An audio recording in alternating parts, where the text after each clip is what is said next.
Hallo folkens! Da er vi et lite stykke på vei med buoppsettet vårt. Vi har montert pillehylle. Vi har bundet på nok punkt, og vi har satt på en deløkke.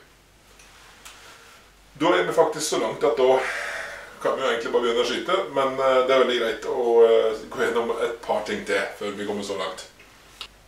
Det neste jeg gjør nå, det er å sjekke kamsynkronisering. Det vil si hvordan hjula roterer i forhold til en annen. En vil jo helst at det skal rotere likt, og gjøre den samme jobben samtidig. Arbeidet med å synkronisere kammene, det skjer allerede på fabrikken, eller ved strengskift. Da timer den kammene, som det heter. Kamtiming og kamsynkronisering er to forskjellige ting. Timing har med å justere hvor henne kammen starter hen. Det vil si hvor henne den er når bua er på brace, og så ikke spent opp i det hele tatt. Mens kamsynkronisering er å justere hvordan hjula roterer og stopper rotasjonen i forhold til en annen. Og det vil si justere hvilken kam som treffer strengstopperen først. For å time og synkronisere kammer så trenger vi buepresse, og vi trenger en grad av peiling på hva vi driver med. For det er sånn at alt arbeid i buepresse er en stor risiko. Sko bua skli, så kan du knuse en kam. Du kan stille inn buepressa feil og feilbelaste lemmene og delaminere de. Mange ting som kan skje. Men har en gjort det en del ganger før, så er det ikke så forferdelig vanskelig, og det er ingen magi i det hele tatt. En trenger også enten en kamerat som kan trekke opp bua mens en inspiserer, eller et drawboard. Det har jeg på buepressa mi, men det er jo veldig enkelt å lage. Du trenger en 2-4 og så en jernstang, så du kan legge i buegrepet, mens en båtvinsj bare trekker opp strengen. Veldig enkelt. Men det går jo an, som sagt, med en kamerat som hjelper til. Så, i og med at dette er noe som de aller færreste gjør selv, så kommer det ikke til å legge så veldig mye vekt på det, men det er greit å ha vist det. Og samtidig så er det veldig greit å være obs på hvordan en sjekker det, for å sjekke det, det kan en gjøre selv, og en kan alltid få hjelp hvis det trengs en justering.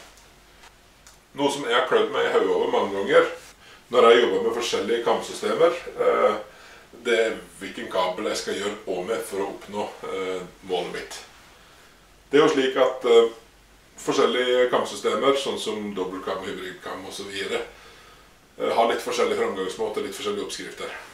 Men i stedet for å gå rundt og huske på hvilken kabel jeg skal finne for å gjøre det eller det, så har jeg en ganske enkel metode som rett og slett bare går ut på å dra i kablene og se hva som skjer med kammen.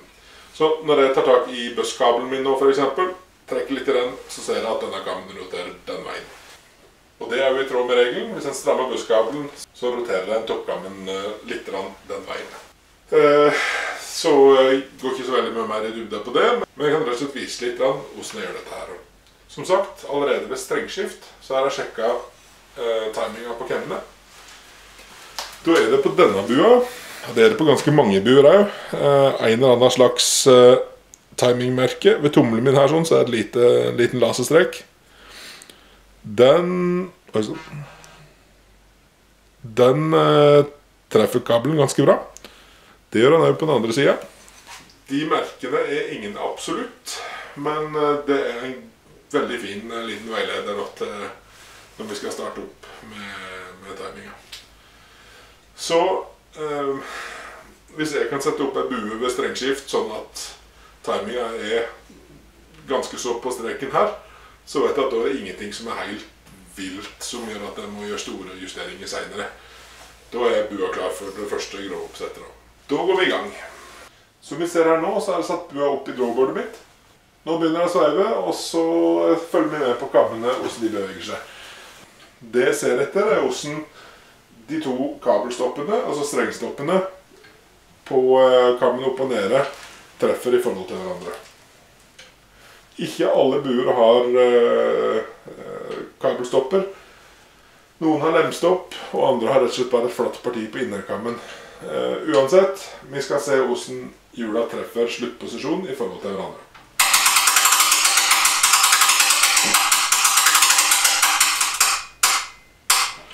Nå nærmer jeg meg veldig siste delen av trekksyklusen her. Nå går jeg ut til siden her litt og står litt i vei. Så her har vi øvre kammen nå. Da ser vi at kabelstoppen som er der, begynner å nærme seg kontrollkabelen som er der. Så da følger jeg litt med her.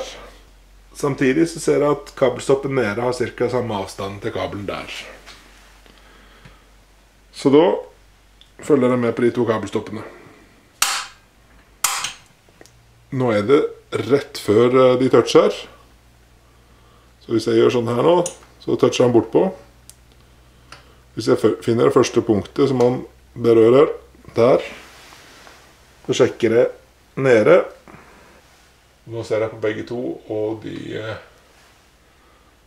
berører nesten helt likt. Men den øverste er litt senere.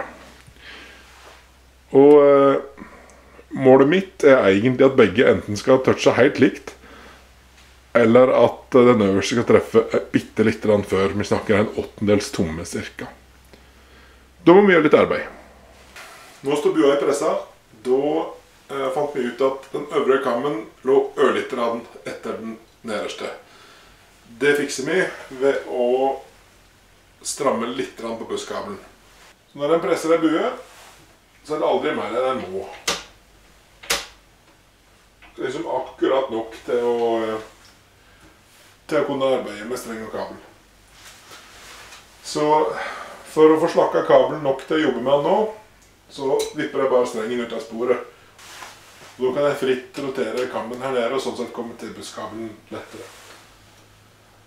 Så nå er det jo sånn at busskabelen, det er den som starter med en splitt i toppen, og som går ned her, krøsser kontrollkabelen, og ned her nede på kammen.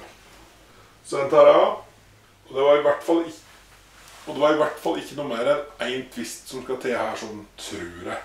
Men det må vi prøve. Så jeg gir han en hel runde før jeg hukker den på igjen. Nå legger jeg strengen forsiktig på plass.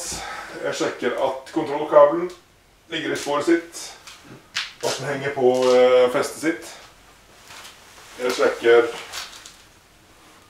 alt av kabler og spor og strengspor på øvre kammen. Strammer strengen litt oppover, sånn at ja. For det er slik at hvis det er slakk, og jeg bare slipper det helt ned, så kan strenger hoppe ut av sporet og slik noe, og det er uheldig.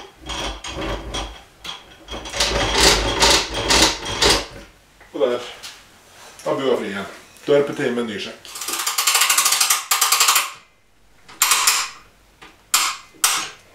Ja, det kan du se. Der tok jeg litt for mye møllestrand faktisk, så nå traff den øverste kammen alt for tidlig.